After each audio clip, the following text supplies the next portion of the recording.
Hani derler ya, birinci ev çıraklık, ikinci ev kalfalık, üçüncü ev ustalık. Bu bizim ikinci evimiz tabii ki birinci evimizden daha iyi oldu, daha güzel oldu. Salonumuz, yatak odamız, mutfağımız, Ve banyomuz, girişimiz, kitaplığımız, portmantomuz, sobamız, ve evin merkezinde fırınımız. ateş. İstanbul'da yaşadığımız hayatın ne kadar yanlış ve ne kadar zor düzeltilebilir olduğunu anladıkça ve şehirde yaşamanın verdiği sıkıntıları birebir yaşadıkça yanlış hayat doğru yaşanmaz deyip vazgeçtik İstanbul'da yaşamaktan. Hayatımda verdiğim en iyi kararmış. Gerçekten çok doğru bir şey yapmışım. Çok memnunum, hiç pişman değilim. Çünkü çok büyük bir özgürlük hissi.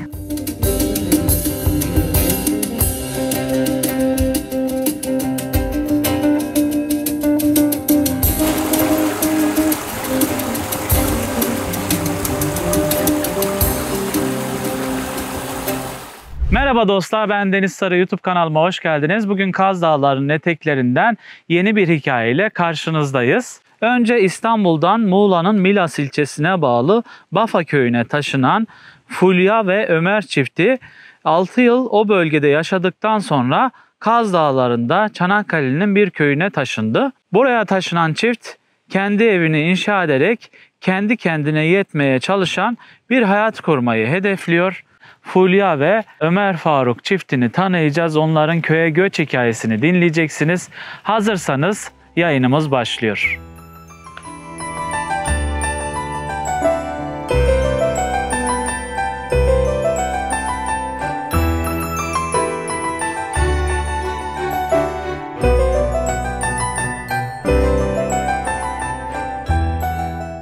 Merhaba, ben Fulya Esin Çelik-Zora. Ben Avrupa Birliği proje uzmanı olarak çalışmaktaydım Ankara'da, daha sonra İstanbul'da. Bir süre sonra hayatlarımızı herkes gibi biz de sorgulamaya başladık. Mutsuz olduğumuz şeyler vardı, şehir yaşamına dair, kendi tüketim alışkanlıklarımıza dair sorgulamaya başladığımız şeyler oldu.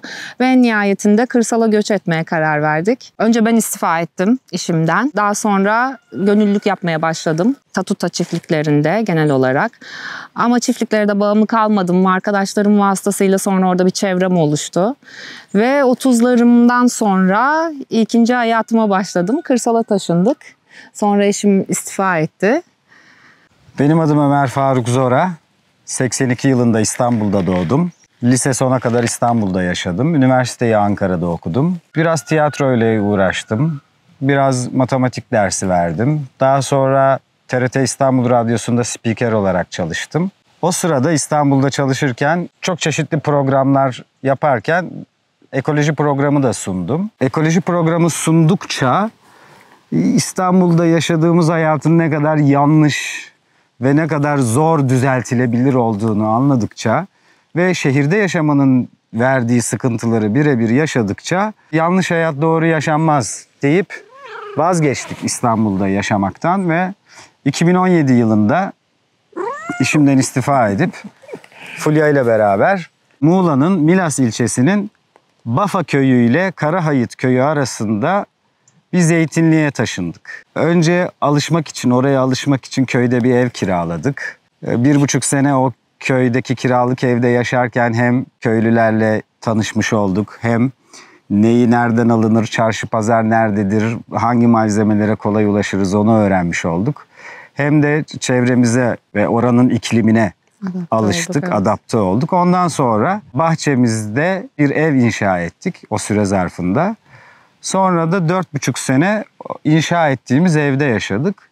Yani toplam 6 sene Bafa'da yaşadıktan sonra bazı sebeplerden ötürü işte sıcaktır, soğuktur, İstanbul'a uzaklıktır, aileye uzaklıktır vesaire gibi bütün bu küçük problemleri biriktirip büyütüp dedik ki biz buradan taşınalım.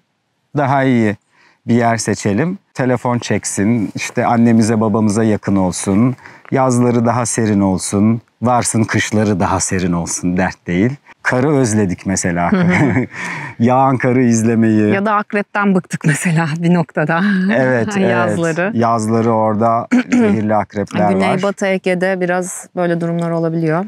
Böyle sebepler birikti orada yaşarken ve ondan sonra dedik ki tamam biz şimdi kırsalda adres değiştiriyoruz. Yani 2017'de İstanbul'u bırakıp kırsala göçmüştük. Hatta pandemiden birkaç yıl da önceydi. Pandemi boyunca iyi ki şehirden çıkmışız. İyi ki buraya göçmüşüz. Doğru kararmış, evet. Zamanında doğru karar vermişiz diye çok sevindik. Kendimize iltifat ettik.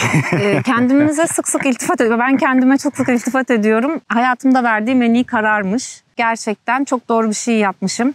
Çok memnunum. Hiç pişman değilim. Çünkü çok büyük bir özgürlük hissi. Sürekli kiranızı, faturaları düşünüp bir şeylere üzülmek, şehirde yanlış yapılan şeylere üzülmek, şehircilik adına, insanlara üzülmek, doğaya üzülmek ve hiçbir şey yapamamak gibi bir his bulutu içindeydim. Şu anda çok özgürleşmiş hissediyorum. Yıllardır bu taşındığımızdan beri. Evet kesinlikle özgürleşmiş hissediyoruz. En azından çalışma günlerimizi ve çalışma saatlerimizi burada kendimiz belirliyoruz. Ama İstanbul'da yaşarken diz boyu kar olduğu halde ben radyoya gidip sabahın 5'inde program sunmak zorundaydım mesela. Bu hiç hoş değildi.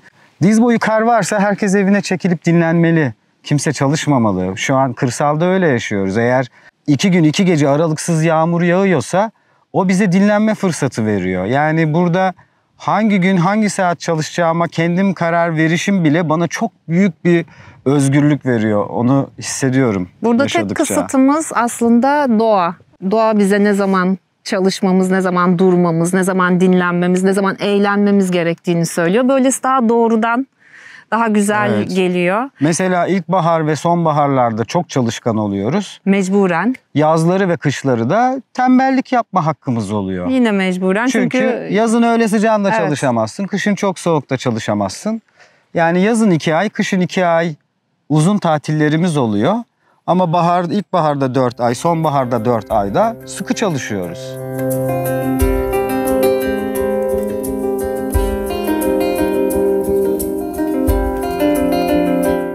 Biraz bulunduğumuz bölgeyi anlatabilir misiniz? Bu coğrafyayı.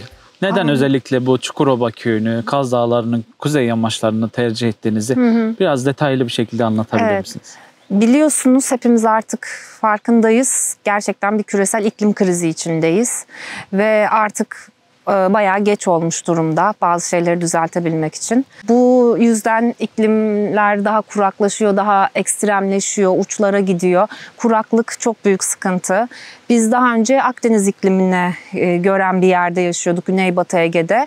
Akdeniz iklimi aslında bütün beyaz yakalıların, şehirde yaşayanların böyle çok romantize ettiği, çok sevdiği, tatille özdeşleştirdiği, işte herkesin kafasında emekli olunca bir Ege kasabasına gitme fikri var değil mi? Çok güzel gerçekten. Çünkü hem deniz var hem işte toprakları bereketli vesaire. Fakat şöyle bir durum var. Artık ne yazık ki Akdeniz iklimi yaşayan yerler çölleşiyor. Çok ciddi sıkıntı olduğunu biz kendimiz çok küçük bir süre zarfında bile hissedebildik. Köylüler her sene daha derine sondaj kazıyor. Her sene bir kuyu, bir göz kuruyor. İçme suyu sıkıntısı, tatlı su sıkıntısı çok büyük bir sorun. O yüzden biz de düşündük ki Kaz Dağları'nın kuzey yamacı aslında bu etkiden uzak ve hala su var burada. Çok şükür hala su var. Umarım hep burada olur. Umarım insanlar suyun ve ormanın değerini anlar. Bir yerde bunun paradan daha önemli olduğunu anlar. Biz buna çok değer veriyoruz çünkü insanlık burada, medeniyet burada gelişecek, kalmaya devam edecek. O yüzden su olduğu için burada en önemlisi temiz su kaynağı. Biz burayı tercih ettik. Üstelik ormanlar biliyorsunuz ekosistemi dengeleyen büyük topluluklar. Çok fazla canlı çeşitliliği var. Hala bu bölgede çok yoğun tarım yapılmıyor. Mesela Bayramiçi yöresinde çok güzel, çok bereketli fakat avantajı dezavantajı olmuş durumda çağımızda. Çok yoğun pestisit, herbisit gibi kimyasal zehir kullanımı var. Büyük kitlesel üretimler yapılabilmesi için. Biz o yüzden mesela burayı da tercih ettik. Çünkü bu tarzda yoğun tarım yapılmıyor bu bölgede. Daha çok kuru tarım yapılıyor. Zaten akarsularımız var. Bence buranın en büyük avantajlarından biri bu. Sudan bahsetmişken evinizin su ihtiyacını nasıl karşılıyorsunuz? Evimizin su ihtiyacını hemen arazimizin yanında çok güzel ufak bir deremiz var. Genelde 4 mevsim akan bir dere. Tabii dediğim gibi işte bu Son yıllarda kuraklık sebebiyle o da sıkıntı çekiyor kendi suyunu bol tutmada. Ama yine de orada suyumuzu basıyoruz. Bir depo yaptık. Atölyemizin üzerine az sonra gösterebiliriz. Oradan suyumuzu çekiyoruz ve bahçemizi sulamada ya da evsel ihtiyaçlarımızı karşılamada bu dere suyunu kullanıyoruz. İçme suyu zaten çok bol. Kaz Dağları yöresini bilen biliyor. İşte her yerde zaten kültürümüzde de var bir çeşme, bir hayrat yaptırmak. O yüzden içme suyu da hiçbir şekilde sıkıntı değil. Su ihtiyacımızı bu şekilde hallediyoruz.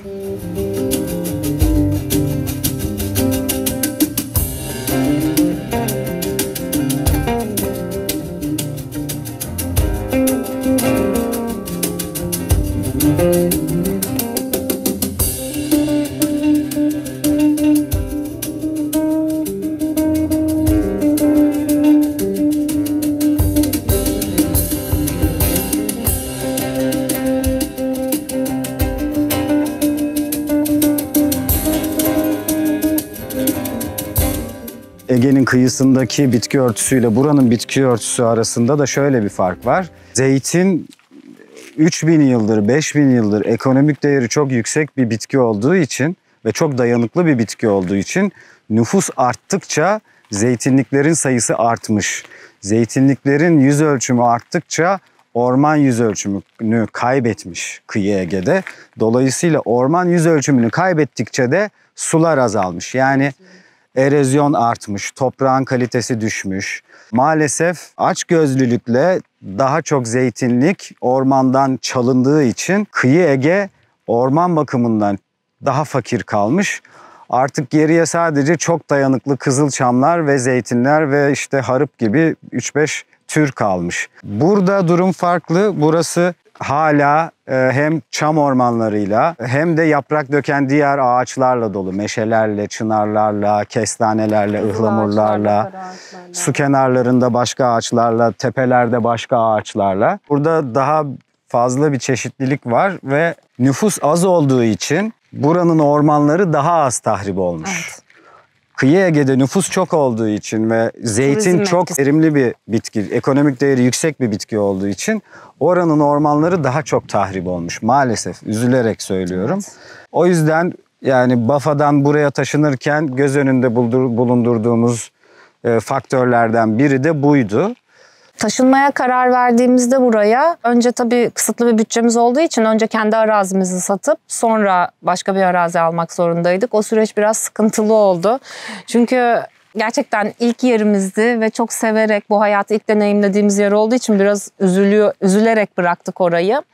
Burada açıkçası çok fazla tanıdığımız olmadığı için yörede gelip önce biraz keşif gezisi düzenledik. Tabii ekonomik olarak ve zamansal olarak o her zaman çok kolay olmuyor, takdir edersiniz. İşte birkaç sefer gönüllü bulduk, beraber geldik bahçemize gönüllü bulup ya da işte tek tek birimiz kaldı, öbürümüz geldi ve bu civarda işte Yenice'nin köylerinden Kalkım'ın köylerine kadar bu mıntıkada birkaç yer baktık. Açıkçası daha çok köylülerle iletişim kurarak doğru yeri aramaya odaklandık. Neticede güzelin güzeli vardır, iyinin iyisi vardır. Yani bir yeri güzelleştirecek olan yine sonunda oraya emek veren insandır yani. Doğru. Dolayısıyla emek verilmemiş bomboş bir tarla, bomboş bir arazi belki baştan çirkin gelebilir insanın gözüne ama bazı kriterlerinizi karşılıyorsa işte suya erişim, malzeme getirip götürmek için yola erişim, telefonun çekmesi vesaire gibi bazı kriterlerinizi karşılıyorsa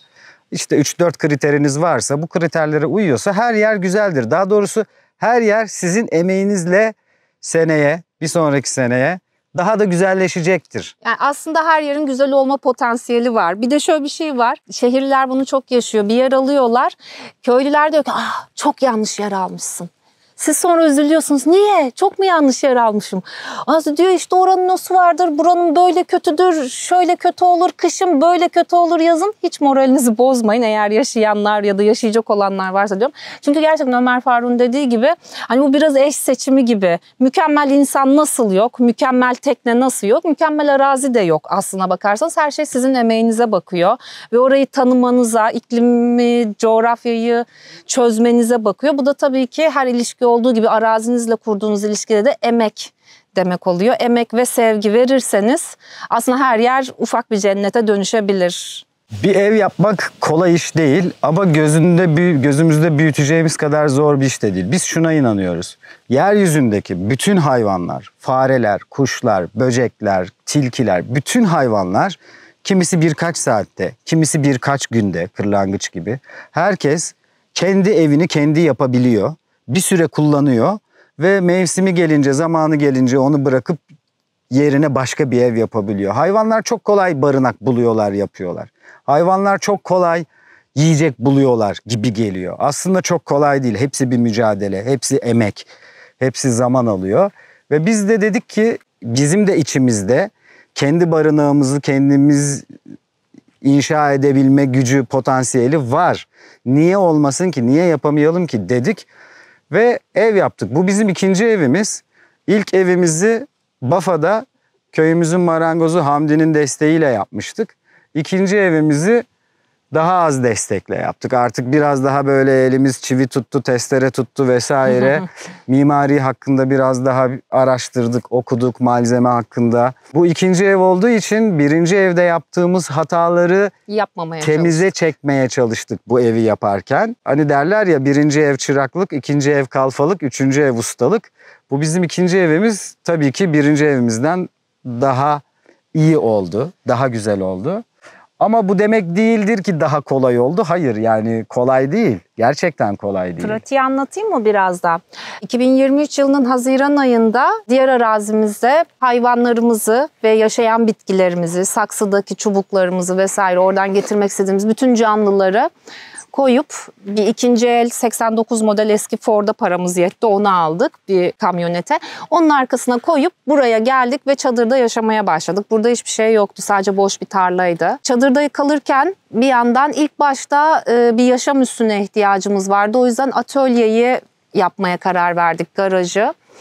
Onu çok hızlı bir şekilde bitirebilmek için bir demirciyle anlaştık ve kabasını hızlı bir şekilde bitirdi, bize teslim etti. Biz de en azından çatısına güneş paneli koyup, çatı arasına 2 tonluk su deposu koyup, odunluğa bir musluk koyup en azından elektriği, suyu olan çatılı bir yere kavuşmuş olduk. Evet. Çadırdan terfi ettik. Çadırdan daha konforlu bir yerde ve orada yaşarken, bu minimum konfor koşullarında yaşarken kendi evimizin inşasına başladık.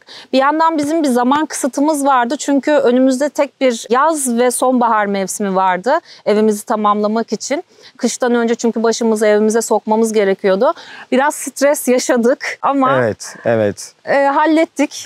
Başımızı sokabildik. Daha sonra tuvaleti yaptık. Daha sonra içine yerleştikten sonra banyoyu yaptık. Bir süre komşularımız da banyoya gittik. Sağ olsunlar, bize kapılarını açtılar birkaç ay boyunca. Ama evet, hepsi neredeyse bitti. Şimdi artık bahçeye odaklanma zamanı geldi.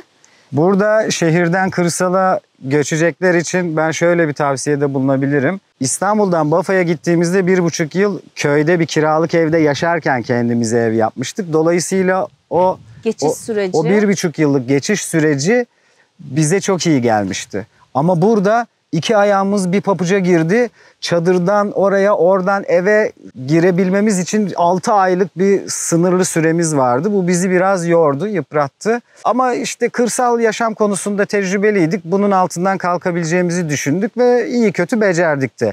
Ama yarın şehirden ayrılıp bugün kırsala göçecekseniz tavsiye etmiyorum. Bunu böyle çadırda yapıp bir yazda evimi yapacağım diye hayallere kapılmayın. Ya bir çekme karavan getirin, koyun. En azından içinde 1 yıl 2 yıl yaşayacağınız ya da bir köy evi kiralamak. Ya da bir köy evi kiralayın. Çünkü uzaktan da inşaat olmuyor. İçinde olmanız lazım inşaatın her anında. Ve bu size biraz konfor, biraz zaman verir. Yani yeni başlayanlar için bunu tavsiye ediyorum. Biz biraz tecrübemize güvenerek o çileye katlandık.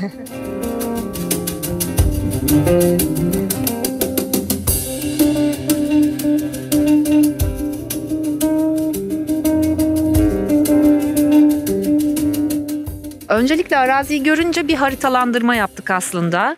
Kuzey cephe, güney cephe, kabaca söylüyorum, batı ve doğu. Güneş panellerini nereye koymamız gerekir? Güneş panelleri atölyede olacağı için dolayısıyla atölye nerede olması gerekir?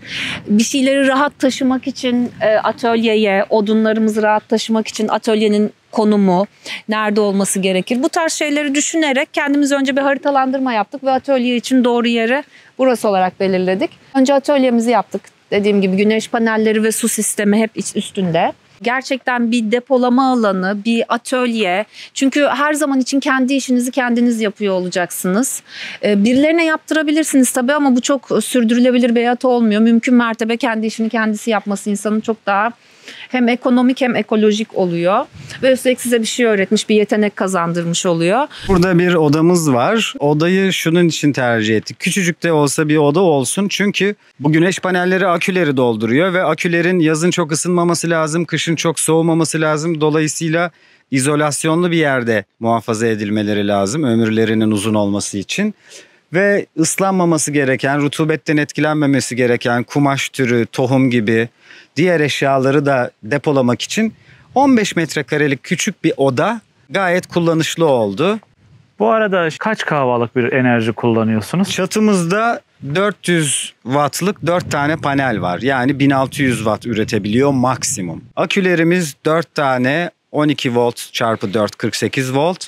200 amper her biri. İnvertörümüz de 5 kW. Bununla buzdolabımız, aydınlatmamız, çamaşır makinemiz çalışıyor. Yalnız çamaşır makinesini soğuk suda çalıştırıyoruz. Elektrikle alakalı verebileceğim en önemli tüyo, ısınan her şey çok elektrik harcıyor. Kullanmayın, hayatınızdan çıkarın. Hayatınızdan mümkünse çıkarın. Kettle'ı hayatınızdan çıkarabilirsiniz. Ütüyü, saç kurutma makinesini, tost makinesi, elektrikli cezve. Bunlar çok yüklü akımlar çekiyorlar.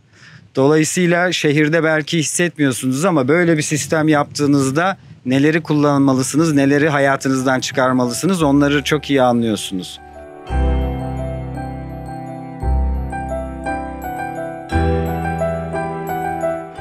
Bu tarzda mimariye aslında Orta Asya'da yurt ya da ger diyorlar. Tabii onlar bunu hayvancılıkla uğraştıkları için çok fazla keçeleri oluyor. Keçeden yapıyorlar. Üstelik orada yağmurlar bizim burada yaşadığımız yağmurlar gibi olmadığı için de keçe orada işleri kolaylıkla halledebiliyor konar göçerlikte. Biz tabii düzenli bir sistem 4 mevsim kalacağımız için ahşap ve demir karışımı bir yapı inşa ettik. O mimari üzerine, yurt mimarisi üzerine böyle bir şey çıktı ortaya. İçeri doğru gidelim o zaman müsaitse. Tabii. Şöyle içini de gösterelim. Buralar henüz yapım aşamasında. Bunları verandamızın temeline döşemek için yakınlarda bulunan bir çay yatağından getirdik. Dere yatağından. Çok güzel taşıdık. Taşlar da seçmişsiniz. Çok güzel olmuş. Şöyle içerisini de gösterelim size arkadaşlar. Evimiz 44 metrekare. Daha önceki evimiz 55 metrekareydi. Bu kadar çok bir alana ihtiyacımız olmadığını düşünüp bu evi biraz daha küçük yapmaya karar verdik. Her şey aslında burada. Bütün ev, bütün odalar.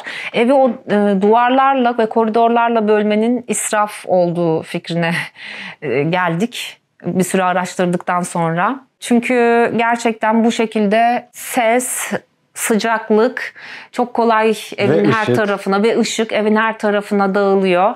Ve böylece maksimum faydalanabiliyorsunuz doğal olarak bulunan kaynaklardan. Salonumuz, yatak odamız, mutfağımız, ve banyomuz, girişimiz, kitaplığımız, portmantomuz, sobamız, ve evin merkezinde fırınımız. ateş.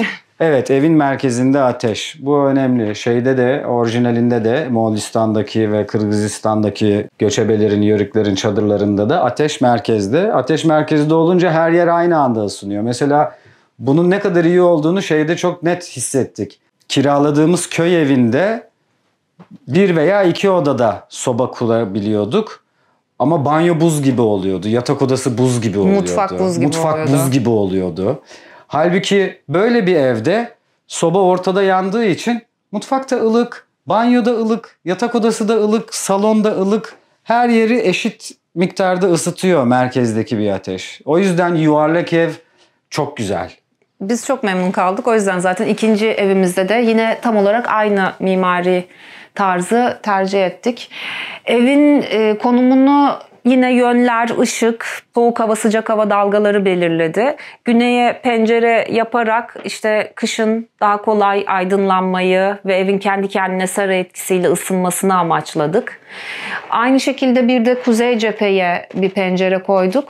Böylelikle kuzeyde de yine ışık alabilecektik. Üstelik tezgaha böylelikle doğal bir aydınlık gelebilecekti. Bu pencereleri yerleştirme konusunda herkesin biraz pusulaya ve biraz mimarlık bilgisine ihtiyacı var bence. Çünkü gördüğüm şu ki herkes önce manzaraya bakıyor. Nerede manzara var, pencereyi oraya koyacağım. Bu bir hastalık bence, çünkü çok hata gördüm. Sırf manzarası güzel diye Poyraz'a bakan cephelere pencereler koyan insanlar gördüm. Çünkü kırsala yerleşmek, şehirden ayrılıp kırsala yerleşmek çok böyle pastoral, tontiş bir hayal veriyor insanlara ve herkes de önce manzaranın peşine düşüyor. Halbuki 365 gün boyunca, tabii yazın uzuyor, kışın kısalıyor ama güneşin nereden doğup nereden batacağı belli. Sizi nereden aydınlatacağı, sizi nereden ısıtacağı belli. Öncelik manzara değil, öncelik pusula ve güneş olmalı. Piyasada satılan dört köşe malzemelerle yuvarlak bir ev yapmak zor. Çünkü piyasada satılan her şey, lambiriler, keresteler, demirler, alçıpanlar, MDF'ler, şunlar bunlar, taş yünleri, her şey böyle dört köşe. Çünkü onlar daha kolay istifleniyor, daha kolay yapılıyor. Yani dikdörtgen bir ev yapmak piyasada bulacağınız malzemelerle çok daha kolay. Yuvarlak yaparken bayağı zorlandık yani. Lambirileri yaparken, çatıyı yaparken, yere rabıta döşerken sağ olsun komşularımız yardım ettiler. Yoksa bu kadar güzel yapamazdık İmece bunu. ölmemiş, yaşasın. Evet, imece ölmemiş. Komşular sağ olsun. Ellerine sağlık onların da. Dolayısıyla yuvarlak bir ev yaparken piyasada bulacağınız kereste, demir, tahta vesaireyle iş yapmak gerçekten biraz sizi zorluyor. Yani şöyle düşünün. Terziler nasıl sizin kol boyunuza, boyun kalınlığınıza, gövdenize göre bir gömlek dikiyor, pantolon dikiyor, üstünüzde defalarca prova ediyor.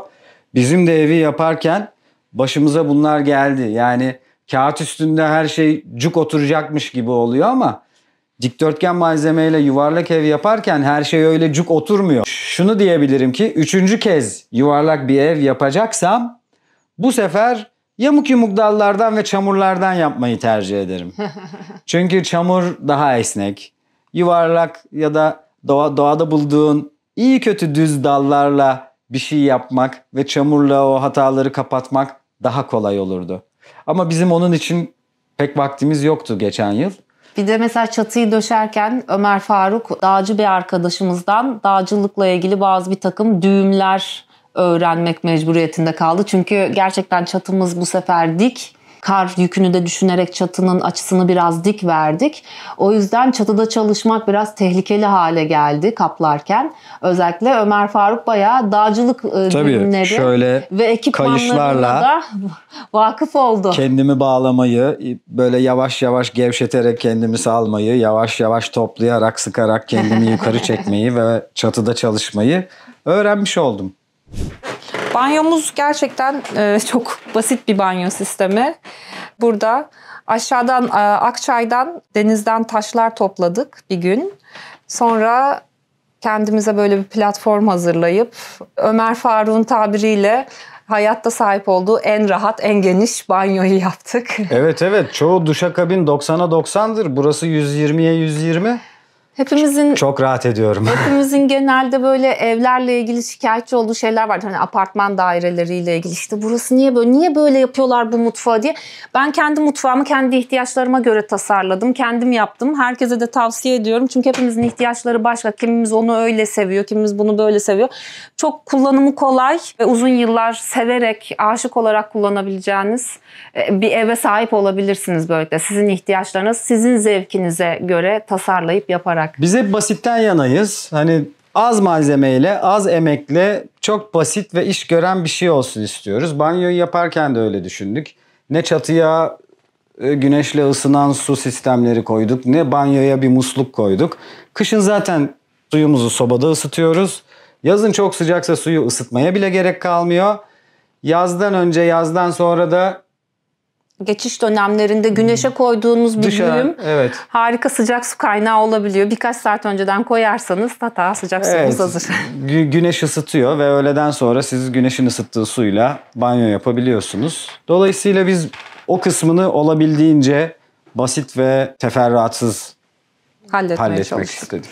Şimdi dışarıda tuvaleti gösterebiliriz. Tuvaletimizi ve bahçemizi gösterebiliriz. Burası bizim kompost tuvaletimiz. Bilmeyenler için kompost tuvaleti çok kısacık anlatayım.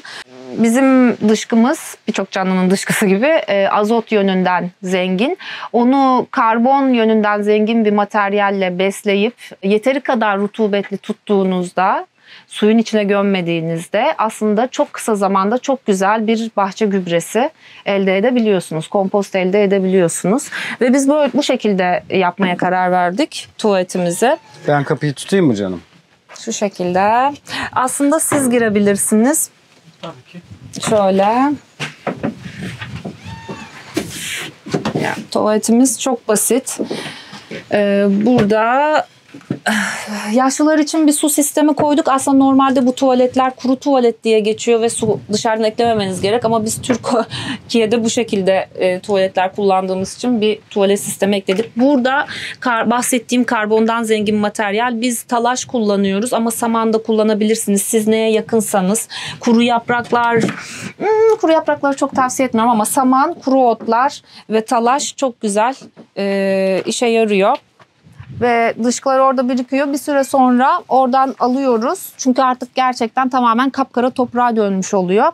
Daha sonra onları bir yerde bir yığında daha biriktirip, bekletip, dinlendirip daha sonra bahçelerde kullanabiliyoruz. Yaklaşık Şu vidaları söküp 6 ayda bir burayı temizlediğimizde ve bunu bir 3 ay, bir 6 ay dinlendirdiğimizde kullanabiliyoruz. Yani yılda 2 defa bu biriken gübre adayını, henüz gübre değil bu ama gübre olacak, biriken gübre adayını temizliyoruz yılda 2 veya 3 sefer. Fark etmişsinizdir, öyle koku yok.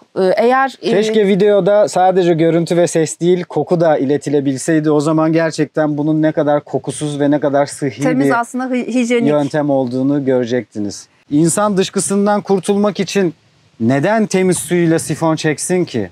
İnsan dışkısından kurtulmak için neden su dolu bir çukurda onu bekletsin ki? Su dolu bir çukurda dışkı beklettiğiniz zaman anaerobik bakteriler koku yapıyor. O yüzden böyle foseptikler daha derin, daha uzak yerlere kazınıyor. Borular döşeniyor. Temiz su boruları, pis su boruları. Büyük bir külfet yani. Üstelik bir şey eklemek istiyorum. Arazinizde bir kuyu varsa ve yeraltı sularını kullanıyorsanız foseptiğinizin yerine göre yeraltı su kaynaklarınızı da patojenlerle kirletme riskiniz var. Evet. Böyle bir durum var. Suyun içinde çok daha yavaş gübreleşirken dışkılar, susuz yani kuru şeklindeyken, kuru ortamda talaş zaten onun suyunu da emiyor. Biraz kuru tutuyor. O işe de yarıyor talaş. Kuru ortamda daha hızlı gübreleşiyor. Böylelikle siz patojen riskini, kötü koku ihtimalini hemen azaltmış oluyorsunuz. 2 gündür kırağı vardı. Burası tavuklar için seçtiğimiz tavuk köyü. Yakında kümese dönüşecek ileriki yıllarda. Biz bu alanın etrafına ufak bir mini hendek kazdık. Suyu daha iyi tutmak ve bir niş yaratmak için, yüzey değişikliği yaratmak için. Etrafına canlı çit yöntemiyle söğütler kestim. Dere kenarında bulduğum söğütlerden ve mevsiminde ilkbaharda batırdığınız zaman onlar hemen kök yapıyor ve tutuyor. İleride olması gerektiği inşallah sağlıkla büyür olurlar. Bunlar burada bir canlı çit oluşturacaklar. Dalları birbirine bağlana. Bu İngiltere'de yaygın bir yöntemmiş. Biz bir YouTube videosundan gördük. Çok beğendik. Fikir hoşumuza gitti. Bizim söğüdümüz oradaki söğütle aynı tür değil. Ama olsun. Ama olsun, söğüt söğüttür deyip yaptık. Yani umarım birkaç yıl sonra tekrar gelirsin Deniz ve bu söğütlerin büyümüş halini, yani nasıl böyle yeşil bir duvara dönüştüğünü umarım birkaç yıl sonra gelip tekrar çekersin. Tavuk avlumuzun içine mutfak kompost alanımızı koyduk. Mutfak kompostu nedir? Mutfak organik atıklardan, yemek yaparken çıkan atıklardan yaptığımız gübre aslında. Bu da aynı zamanlarda yaklaşık, eğer bizim gibi tembelseniz ve ılık kompost yapıyorsanız yaklaşık 6 ay içinde çok güzel alt üst ederek biraz komposta dönüşüyor. Kompostunuzun içine pamuk, %100 pamuk, kıyafetlerinizi de eski atabilirsiniz. Göreceksiniz, hepsini bakteriler yiyip komposta dönüştürüyor. Çok kolay mutfak atıklarınızla yapabileceğiniz, çok az emekle yapabileceğiniz, bahçenize çok faydalar sağlayan bir kompost elde edebilirsiniz bu yöntemle. İlkbaharda solucanlar buna hücum ediyor. Baharda bahçeleri yapmadan önce bunu kaldırıp havalandırıp elerken yüzlerce solucan görüyoruz. Yani biz ayrıca bir yerde, bir kovada, bir serada solucan gübresi üretmiyoruz ama buraya aşağıdan solucanlar geliyorlar altı açık olduğu için. Genelde üstünü açık bırakıyoruz. Tavuklar da bizim çöplerimizden faydalansın. Karpuz, kavun çekirdeklerini yesin, buraları karıştırsın, didiklesin diye. Ama bu aralar biraz yükseldi. Tavuklar da çöpü etrafa saçmaya başladılar. O yüzden bir iki haftadır tavuklar girmesin diye dallarla üstünü örtüyoruz ama önümüzdeki günlerde güzel bir yağmur yağar da bunu ıslatıp biraz böyle çöktürürse tekrar bu dalları kaldıracağız ki tavuklar üstüne çıkabilsin. İstedikleri gibi eşinebilsin. Çünkü tavuk da kompost için çok faydalı. Sinekler buraya larva bırakıyor. Tavuk onları eşeleyip o larvaları buluyor. Tavuktan bahsetmişken bu bizim tavuk traktörümüz. Çok güzel bir tavuk traktörü değil ama iş görüyor. Tavuk traktörü nedir? Tavukları dediği gibi bahçenin en büyük düşmanı tavuklar. Tavukları kendi haline bahçeye bıraktığınız zaman her şeyi eşeleyebiliyorlar ve bahçelerinizi mahvedebiliyorlar. O yüzden hem tavuğun böcek yeme, işte toprağı havalandırma, eşinip ve gübreleme özelliklerinden yararlanmak istiyorsanız ama hem de bahçenizi korumak istiyorsanız bir tavuk traktörü yapabilirsiniz. Bu mobil. İçine tavukları koyup bunun günün altı farklı boş. saatlerinde tavuklarınızı başka yerlere taşıyabiliyorsunuz. Böylece belirlediğiniz yerlere eşeliyorlar. Bayağı kullanışlı bir şey. Bahçemize geçersek. Küçük pilişler korktu. Aslında hemen yaza girerken hızlıca bir bahçe yapmak istedim. O yüzden bu çıktı ortaya. Daha önceki bahçemiz de böyleydi. Bunlara mandala bahçe ya da anahtar deliği bahçe deniyor bu formlara. Minimum alanda maksimum ürün yetiştirmek için çok güzel bir yöntem. Çünkü sizin yürümeniz için ve bahçe sebzelere ulaşmanız için gereken yollar minimumda tutulup ekim alanı maksimize ediliyor bu şekilde dikilince. Ve yuvarlak olduğu için yapacağınız çit de minimum oluyor. Aynen öyle. Biz buradan bizi yaz boyu pazara gerçekten yani pazardan domates, biber, patlıcan aldırmayacak kadar fesleğen bol bol ihtiyacımızı karşıladı. Karışık ekim yapıyoruz tabii ki. Onu belirtmekte fayda var. Ve atalık tohumlarda köyde yaşadığım süre boyunca arkadaşlarımdan, komşularımdan topladığım bütün tohumları yıldan yıla yenileyerek biriktirmeye devam ediyorum. Yenilerini de toplamaya devam ediyorum. Onlarla böyle deneyler yapıyorum. Bazen gibi ne o bezelye çaprazlayan rahip gibi. Mendel. Mendel gibi. Ben de kendi kendime böyle türler falan yapıyorum bazen. O şekilde Hepsi eğlenceli güzel bir şey. sonuç vermeyebiliyor tabii. Öyle. Bazen iyi bir bal kabağıyla kötü bir bal kabağı çaprazlanıp az iyi az kötü niteliksiz bir bal kabağı o yüzden verebiliyor bir sonraki yıl. Bu konulara dikkat etmek gerekiyor. İşte hep acı biberler tatlıları çaprazlıyor. Biberler çok kolay dölleniyor birbiriyle. Kötü Ona kabaklar dikkat. iyileri bozuyor. Soyu sopu bozuluyor yani. Bu konuya dikkat etmek lazım. Tohumlarınıza dikkat edin, tohumlarınızı koruyun. Bahçeden kompost, 2 kompostumuzdan da çıkan hem tuvalet hem mutfak kompostumuzdan çıkanları tabii ki buraya koyuyoruz. Biz yeni taşındığımız için çok fazla birikimimiz olmadı iki anlamda da ama yanımızdaki meşelikten bu sefer biraz kompost hırsızlığı yaptık. Biraz üst toprak aldık ve kompostumuza ekledik. Böylece biraz materyali çoğaltmış, süreci hızlandırmış olduk. Evet. Doğadan bir şey alırken hep şunu dikkat ediyoruz. Meşeliğe girdik. Yani bir yerden 10 çuval toprak almıyoruz. Oradan yarım çuval, oradan yarım çuval, oradan yarım çuval, oradan yarım çuval derken böyle her yerden azar azar toprak alırsanız doğada Ya da ne alıyorsanız ister kekik toplarken ister adaçayı toplarken yani arkanıza dönüp baktığınızda buradan bir insan geçmiş burayı talan etmiş demesin. Yani ister yaprak alırken, ister toprak alırken, ister meyve toplarken, ister kestane kozalak toplarken yani Ona çok dikkat ediyoruz. Bizden sonra biri gelip bu ne ya, mahvetmişler, yağmalamışlar, talan etmişler, sömürmüşler demesin. Ona dikkat ederek topluyoruz. Çünkü ormanın rızasını almadan ormandan toprak çalıyoruz neticede yani. Kendi menfaatimiz için. Bize insanların sık sık sorduğu bir soru da ekonomik konular. Nasıl hallediyorsunuz onları, nasıl geçiniyorsunuz, bir iş yapıyor musunuz? Biz ikimiz de istifa ettikten sonra profesyonel anlamda hiçbir şekilde iş yapmadı diyebilirim. İşimiz yaşamak. Soranlara onu diyorum. İşimiz yaşamak, şiirde dediği gibi. Onu nasıl beceriyoruz? Aslında biz şöyle bir strateji belirledik. Gelirlerimizi arttırmak yerine giderlerimizi kısmak. Mümkün mertebe birçok şeyi kendimiz üretmeye çalışıyoruz, üretebildiğimiz. Tüketim alışkanlıklarımızı tekrar gözden geçirdik. Gerçekten ihtiyacımız olan yaşamsal şeyler hangileri? Nelerden feragat edilebilir? Neler lüks, neler saçma harcama? Bunların hepsini aslında insanların bir daha bir koyup şöyle önüne bakması gerekiyor. Biz bunu yaptık ve birçok şeyin aslında gereksiz olduğunu fark ettik. Çok az bir şeyler üretiyoruz kendimiz kadar. Yani çok büyük miktarlarda üretmiyoruz ama ihtiyacımızın biraz fazlasını üretip onu da eşimize, dostumuza, arkadaşlarımıza satarak aslında üretemediklerimizi almak için işte terlik üretemiyoruz, çay kahve üretemiyoruz, pense çivi üretemiyoruz. Onları almak için işte salça üretiyorsak biraz fazla. Bafada zeytinyağı sabun üretiyorduk. O biraz fazla. Üreterek nar ekşisi üretiyorduk. Biraz fazla üreterek o ihtiyaçtan fazla biraz fazlayı da satarak bir şekilde ekonomik olarak kendimizi döndürmeye çalışıyoruz. Yani kira ödemeyip, elektrik su faturası ödemeyip işte benzin masrafı olmayınca aslında karın doyurmak çok pahalı bir şey değil. Çok pahalı bir şey değil.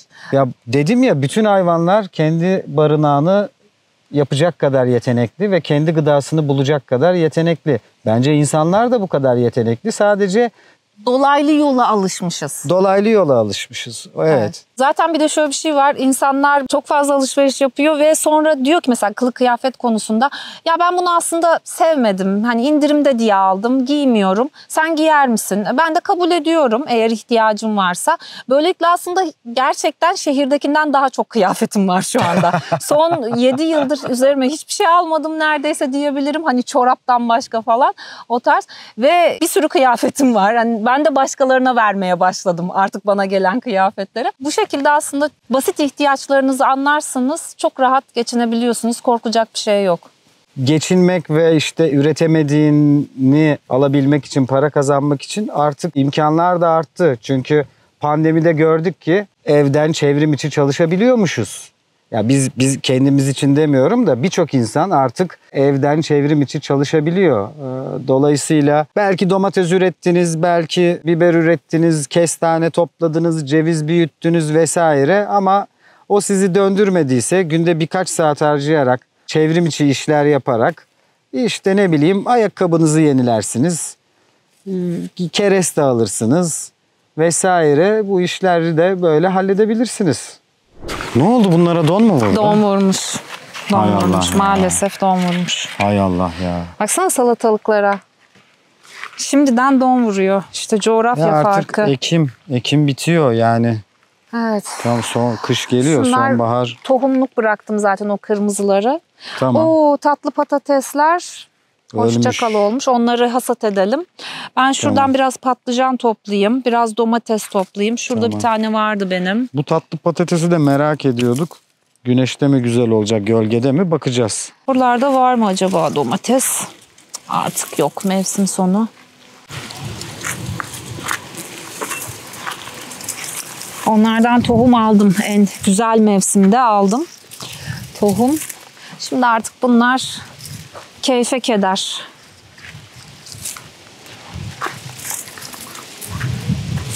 Evet, pek bir şeyimiz de kalmamış. Biberlere geçelim. Çok fesleğen oldu bu yıl. Çok güzel fesleğen aldım. Bahçeden. Sen biraz daha bekle, daha çok kızar.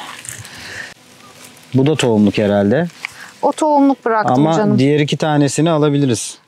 Küçük Çünkü geldi ama. Ama zayıf bir bitki. Zayıf bir bitki. Zaten don da vurmuş. Sadece tohumluğa gücünü versin. O küçükleri biz alalım. Doğru diyorsun. Şu arkadaşı tohumluk bırakmıştım ama Hadi boş ver, bir tane daha sivrim var zaten tohumluk. Yiyelim. Biraz da Charlie toplayalım. Bak burada bir jalapeno var. Hop. Okey. Hadi bakalım. İnsanlar bize genellikle dağ başında yaşıyorsunuz, işte canınız sıkılmıyor mu, televizyonunuz bile yok vesaire diyorlar. Aslında evet, sosyalleşmek çok önemli bir ihtiyaç. Biz de arkadaşlar gibi arkadaşlarımıza, bisikletçi gezginlere kapımızı açarak sosyalleşiyoruz. Bizim misafirimiz hiç eksik olmuyor aslında. Pandemi zamanı bile insanlar evlerine tıkılmışken, sıkıntıdan patlarken bizim sürekli misafirimiz oluyordu. Bir internette online bir platform var, bisikletçilere özel. Dünyayı gezmek isteyen bisikletçiler birbirlerine bu tarz konularda yardımcı oluyor, evini açıyor. Biz de oraya üyeyiz. Mesela bugün de tesadüfen siz varken arkadaşlarımız bize misafir olmuş oldu. Kendisi Alman, Marie ve kızım Maggie. He wants to learn a short summary of your story. I mean, how you ended up like this. On a bike. Ended up. How you ended up like this. We started to travel in 2021. I can make a consecutive translation. Okay. 2021. Yeah, we started. 2021'de başlamışlar yolculuklarına Yeah, and then we decided to change our lives a bit, to slow down, to see the world, to discover culture and nature. Biraz yavaşlamak istedik. Dünyayı, başka kültürleri keşfetmek, tanımak istedik. The most famous question I guess you receive, how about school? He's asking also, how about school? Yeah, we do homeschooling. Like Maggie, she was going in between of our trips. She went to school a bit in Germany and in France, and then we decided to just do it by ourselves because we really support the way of natural learning and in the own rhythm. Aha. Tabii bazen bulunduğumuz bazı yerlerde, Almanya'da mesela ya da Fransa'da okula kısmen devam etti diyor okul konusunda. Ama diyor daha çok evden eğitimi tercih ediyorum ben diyor. Kendi ritminde, kendi öğrenme hızında, kendi ilgi alanına göre bir şey merak ettiği zaman öğrenmesi daha çok tercih ettiğim bir şey diyor. Do you have anything else you'd like to mention? I don't know about anything else. Is there anything you like? About traveling two people.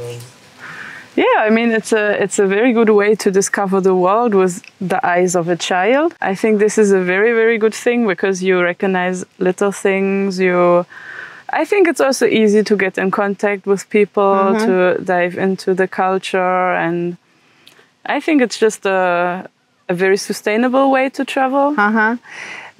Bisikletle bu hayatı yaşamak konusunda öncelikle diyor değişik kültürleri öğrenmek için, diğer insanların nasıl yaşadığını, dünyanın geri kalanını öğrenmek için harika bir yöntem bence diyor. Üstelik diyor çok sürdürülebilir bir yaşam şekli aynı zamanda benim için diyor. Kızıyla birlikte dünyayı keşfediyor. Deniz, ayağına sağlık. Teşekkür ederiz. Tanıştığımıza çok memnun olduk. Yeni bir komşu daha edindik. Biz buradayız, yaz kış buradayız. Önümüzde neler var? Önümüzde çok iş var. Bir süredir hep inşaatla meşguldük. Artık tekrar daha çok toprakla, bahçeyle meşgul olacağımız zamanlar geliyor önümüzdeki ilkbahardan itibaren. Permakültürden öğrendiğimiz şeylerle önce evimizden ve evimizin etrafından başlayarak halkaları büyüte büyüte bu tarlayı şifalı, yenebilir gıdalarla, ağaçlarla, çalılarla, bitkilerle doldurmaya devam edeceğiz. Bu iş herhalde 5-10 yılımızı alacak. Sürekli aslında doğanın kendisi gibi evrim içinde sürekli gelişerek başka bir şeye dönüşmeye devam edecek umarız bahçe. Planlarımız o yönde. Bana soruyorlar ne iş yapıyorsun diye. Bahçıvanım diyorum. Fulya da öyle diyor. Gücümüz bu. İşimiz bu. İşimiz bahçıvanlık. Bahçemize daha çok odaklanacağız. İnşaat bittiği için. Mutluyuz. Çünkü inşaat ameleliği çok sevimli değil ama bahçıvanlık çok güzel bir iş. Bahçıvanlık çok harika bir iş. O yüzden sevinçliyiz. Artık bahçe işlerine geçebileceğiz. Teşekkür ederim. Biz teşekkür ederiz.